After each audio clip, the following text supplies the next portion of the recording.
Coming to you from an undisclosed location somewhere deep in the heart of the Santa Monica Mountains, I'm your intrepid host, L.A. Marzulli. Today is September 15th. This is On the Trail of the Nephilim. Thanks so much for tuning in to our new show and our new set. We're very excited about it. We'll get into this and so much more after a word from our sponsor, My Patriot Supply. Friends, let's face it, the future of America is looking worse each day. Those who are observant have the feeling that something really bad may happen and happen soon. If it does, are you prepared? Do you have enough food, water, and other essentials to get you through tough times? If not, check out My Patriot Supply. They're the nation's #1 preparedness company, and they've served millions of American families. Folks, we have cans here, and we have cans, their storage cans in Oklahoma. Right now, you can save 25% off their popular 4-week emergency food kit, which will keep you well fed with 4 weeks worth of breakfast, lunch, dinner, drinks, and snacks. Totaling over 2,000 calories a day, this food stays fresh for up to 25 years with proper storage. So it will be there when you need it. In fact, you might need it a lot sooner than that. Let's hope not. So don't wait. Go to preparewithlamarzulli.com and claim your 4-week emergency food kit. You'll save 25% if you act now. That's preparewithlamarzulli.com. Don't wait. Do it today. So once again, today I want to talk about ancient megalithic structures, Nephilim architecture. Before I do, if you want to catch our full show, Politics, Prophecy, and the Supernatural Report, we're basically doing 2 shows. I'm really excited about this. A little more work for me, but what the heck, I love what I'm doing here in the new set. It's really cool, and I'll be bringing you all sorts of stories from stuff that never gets into the film, lots of pictures that never gets into any of our films, but I digress. If you want to see our full Monty, Politics, Prophecy, Supernatural Report, you've got to go to Rumble, Roku, or Bitchute.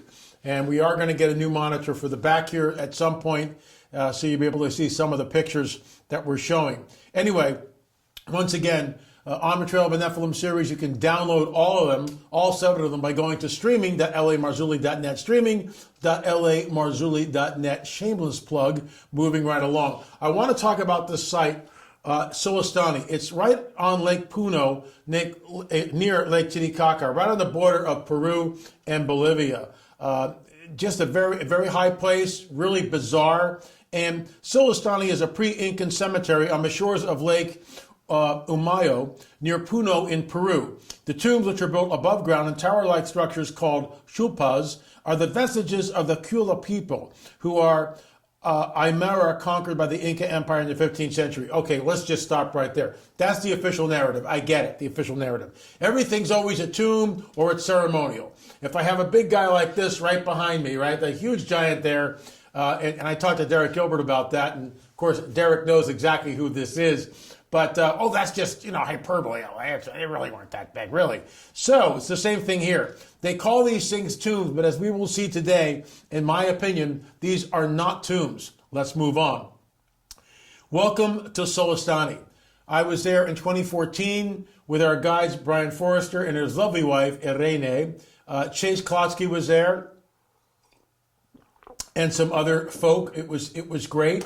A lot of this footage that we filmed never got into any of the Watchers films, and I really haven't used it. These are still shots that I took with my trusty camera, and I will show you why, in my opinion, this was not built by the Amaya Indians and has nothing to do with the Inca. It's something else. It is, in my opinion, a lost civilization. Check this out. How does an island like this get a flat top? Right there, if you can see that. How does it get this flat top right there? How does that happen? I remember sitting there looking at this, and Brian Forrester and I both just went, look at all the surrounding mountains all around this thing. Everything is typical topography, up and down, and yet when we look at this island in the middle of this lake, flat top, how is that possible? Did they bring bulldozers over and do it? And if so, why? And this is why it drives me nuts. We go to a situation like this, we go to a site like this, and we spend a few hours at Sillustani, basically the whole day. But we just scratch the surface. And there's so much more. I could spend weeks there combing the area, and of course having archaeologists with us and anthropologists with us, and maybe some stonemasons and whatever, because there's so much information that's locked on these sites. And the Peruvian government, with all due respect, really isn't doing very much in a site like this. So moving right along, this is the first site, the first shot that I saw. And you can see in the distance right here, it's kind of hard to look at. Maybe I'll send the JPEGs over to John Adam and he can put them up on the screen. But this is one of the towers. And notice here, it's at an angle. This tower, you'll see the rear of the tower as we move closer to it. Something happened, but I'm getting ahead of myself as usual. Look at the precise alignments of the stones. Look at the way they're just set absolutely perfectly. And again, we talked about this yesterday. Here's a perfect example, my coffee cup. Narrower at the bottom and wider at the top. Folks, to do this, you need advanced geometry. You need to know trigonometry. And you would need to know the precise curvature of every single stone, because as you're going up, the radius changes. The radius changes. With every millimeter that you go up, the radius is changing. So you're making this perfect circle, this perfect tower in the background, and we have to ask ourselves, how was this done? It's basalt.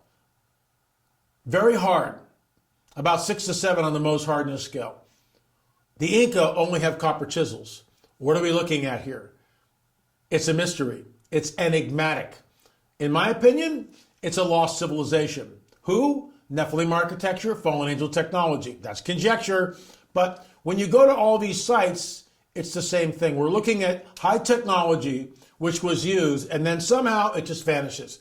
Whoever the builders are, they take the tools with them. So this is what the Inca, who move into the area much, much later, this is their example of the tower. Is there a difference? A and B. You tell me. This is what I affectionately call Inca slop. Was it used as a funerary interment? More than likely. But this tower, in my opinion, was anything but a grave. Anything but. Did the Inca move in or the Maya Indians move in afterwards and use it for funerary purposes? More than likely they did, because they did find funerary bundles. But wait till you see this. So there's the Inca stuff. And when Chase Klosky was with us, that's your backpack in the back. Actually, I think it's mine. But Chase had all this equipment on it. I talked about this yesterday. And this is a circle that you can see. This is the base. So the stone tower is no longer there. All right? The tower, the stones have been carted away, what have you. But you can see right here at the base, very complex cutting. And when Chase moved into the center of this tower, which is actually right there, when she moved into the center of the tower, her batteries drained just like that. So she has all this gear with her, and all the batteries just completely drained as she moves into the center of this really bizarre circle. So this is the foundation, the footing. And here's what one of the towers looked like. The white marks are when the archaeologists came in and used mortar to shore up and make sure, because a lot of earthquakes in the area, so they went in and patched things up to keep the towers intact. But when you go there, there's really nobody on the site. And it's just absolutely amazing. It gives you an idea just how large the towers are. Once again, they're conical. Smaller at the bottom, wider at the top. Advanced geometry, advanced trigonometry. The Inca didn't have that. The Maya Indians certainly didn't have it. So where did it come from? And if they did have it, why did they just forget about it? Oh, they built the towers, they just forgot that they had done so. We hear this over and over again. Not buying that explanation. This is the back side of the tower, and I'll show you once again. Here's the front side, and now here's the back side of the tower, right there. Something incredibly cataclysmic has happened. You can see the stones in the foreground right here. The stones in the foreground. I feel like a weatherman. We have a front moving in from west to east. But right there, you can see the stones in front. Something, it's almost like there's been an explosion that's happened that's just blasted this thing apart from the inside out. The white marks that you see, archaeologists have come in and they've shored the tower up by just pouring cement and shoring it up with rocks. And this is the way they fill the tower up so it won't topple. It's just unbelievable. I mean, it's just, with all due respect to Peruvian archaeologists, this is really bad form. So as we zone in further, notice, and this is a great shot because you can see the angle of the tower. What the heck are these carved out marks, carved out cavities in the stone? Why are they there? Who carved them out? What purpose did they serve? We don't know. If you're building, why are you building like this and then deliberately leaving out or carving out a section of the stone? Here's another shot of it.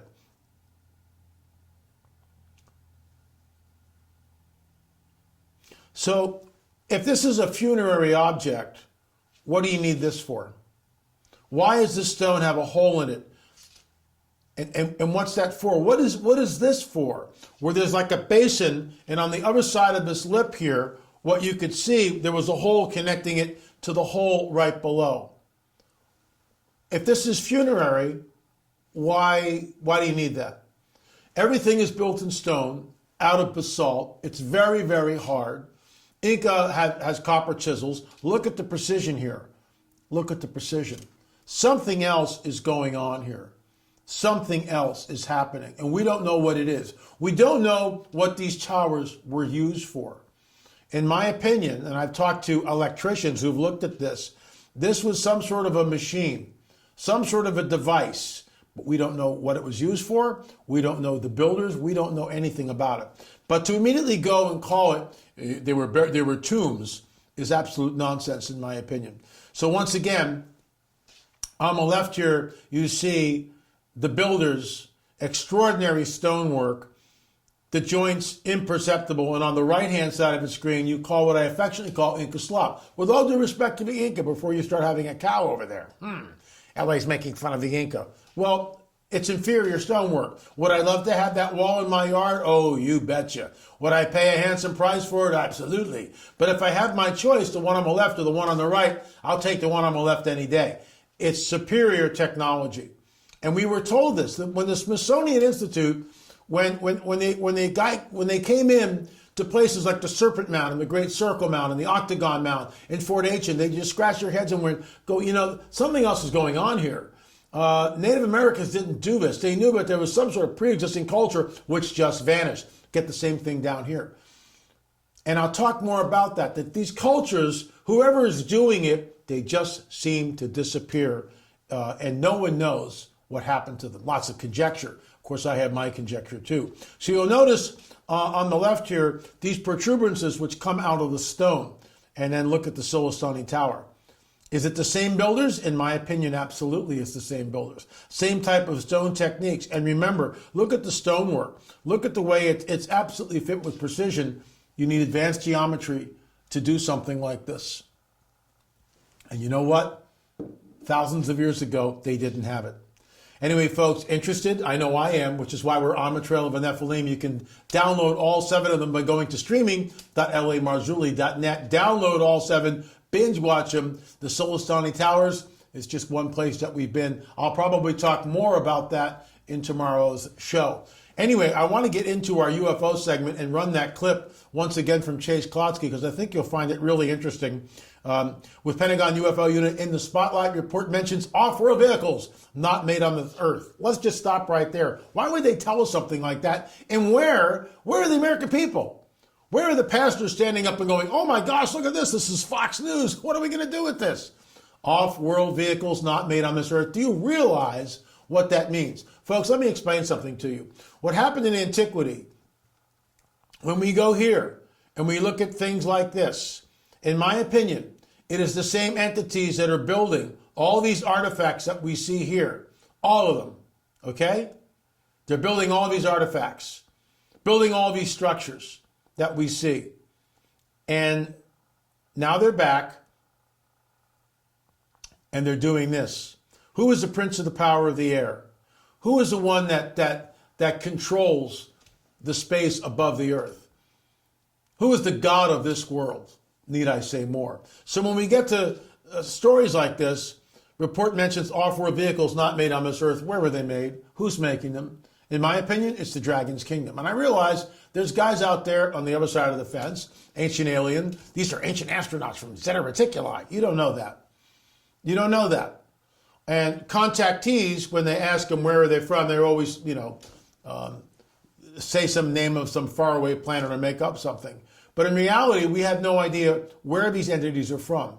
Is our government in cahoots with them? You be the judge of that. This is Chase Klotsky. She had an encounter. Let's see what she has to say. Hopefully the sound will work. Extremely, extremely overwhelming to have something like this right there, and there's nothing you could do to record it. All of a sudden there was just this feeling, and I turned around and kind of asked everybody else in the field if they felt like they were being watched. Okay. And I said, and I don't mean from up there, I mean from down here. And before anyone could answer, and there was barely any time, there was this fear that just gripped. It was physical, LA. It like punches into you almost. It's just really hard to describe. I'm very familiar with that feeling. Now, I say something here, and I want to talk about that. Chase is out in the field, and this object is flying over their heads, and she becomes terrified. It's visceral. It's fight or flight. And she said it's like punches you. It's overwhelming. I've experienced that. You know when I've experienced that? When I've been around demoniacs. Does this happen every day? Obviously, it does not. But when I'm around a demoniac, I remember, I'll never forget this, at this one church, and that church was exploding. I won't mention the names. I was a worship leader there, and it was beginning to get out of its, status quo, and some people really got that. Other people didn't really like that.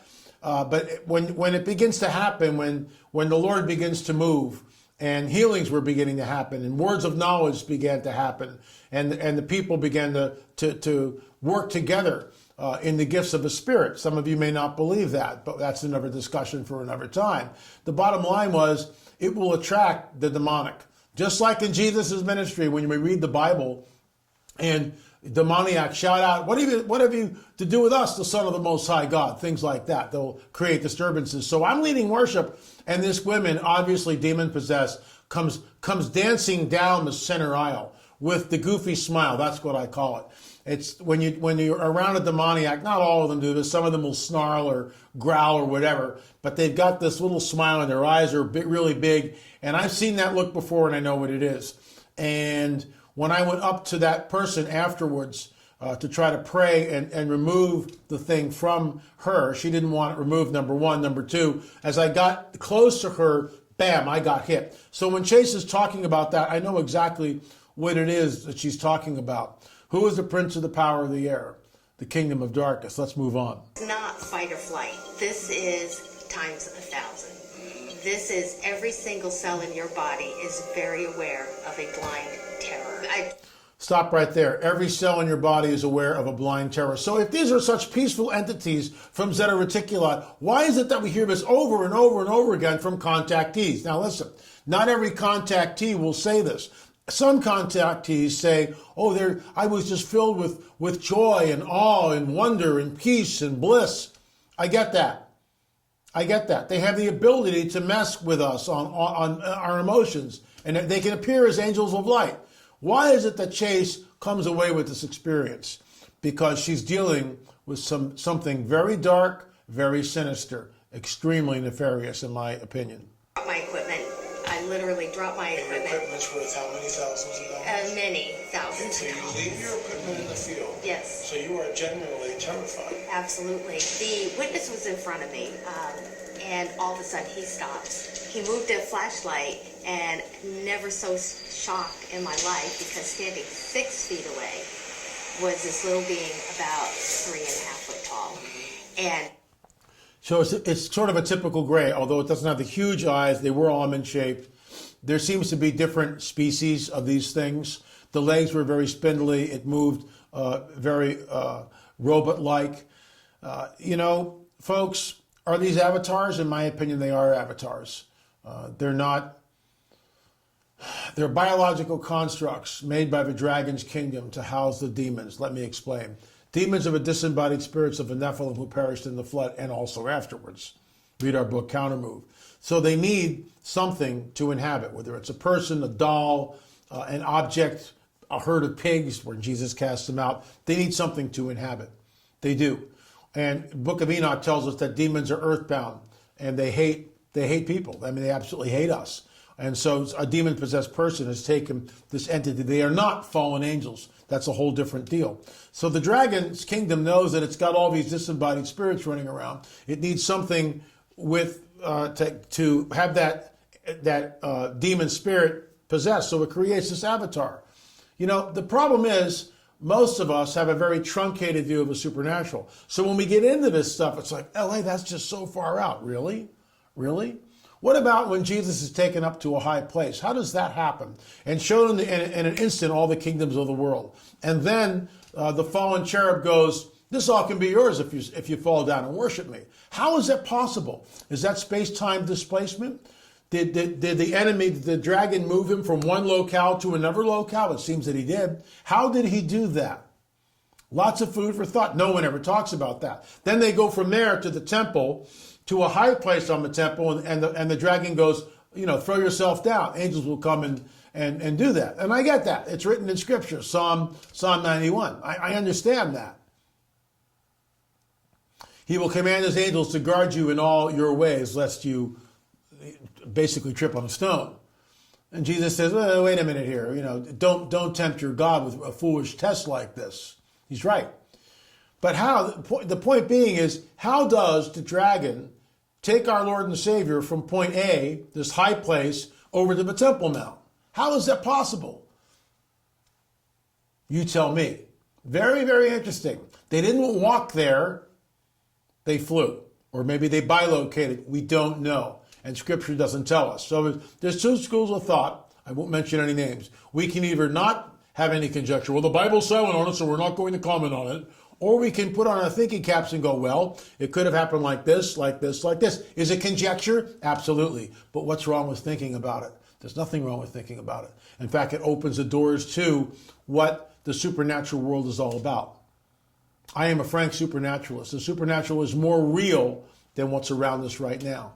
And we see it. The guidebook of the supernatural, i.e. our Bibles, tells us how to interface with this. So let's move on and see what Chase has to say.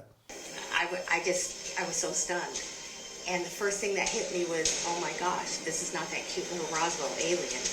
However, it was gray. It did have the black eyes, but they weren't the real big, wrap around almond, but they were almond shaped. And the first thing I thought of after that was his legs were so tiny, twig-like. There it is right there, and it was the Holy Grail for a ufologist. Stop right there. You know, Chase is a world-renowned ufologist. He's appeared on all sorts of media, films, different shows, the whole 9 yards. And we spent a lot of time together with her. In fact, Mondo Gonzalez and I went down with Richard Shaw and Chase Klotsky to Peru to collect the DNA samples, and we did that. So Chase has been, Chase knows what she's doing. And here she talks about the Holy Grail for ufologists. In other words, she's in contact with a gray. She's terrified, absolutely terrified. This little being, but we weren't supposed to be there. We were not supposed to interact. We were not supposed to do anything to get out of that cornfield. What expression did it have on its face? Nothing. Nothing.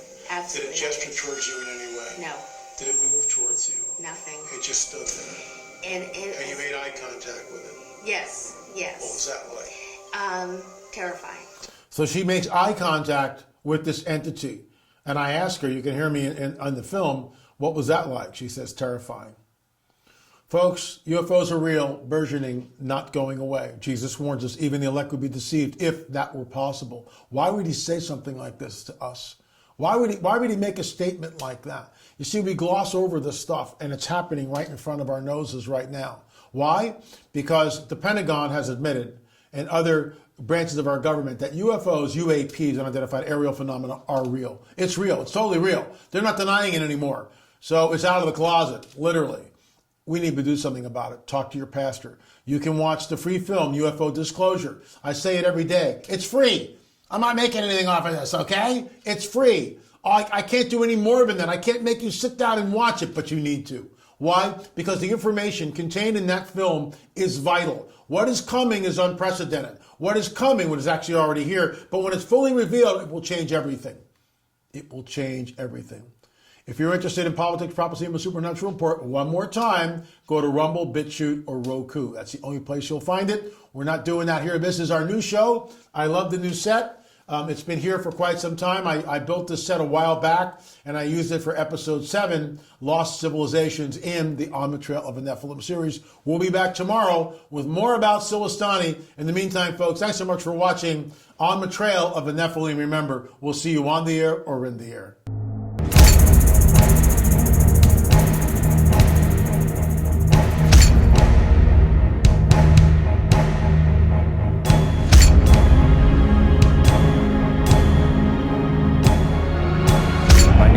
Matthews, I've seen a UFO. I've seen a UFO. And I saw a UFO. A UFO.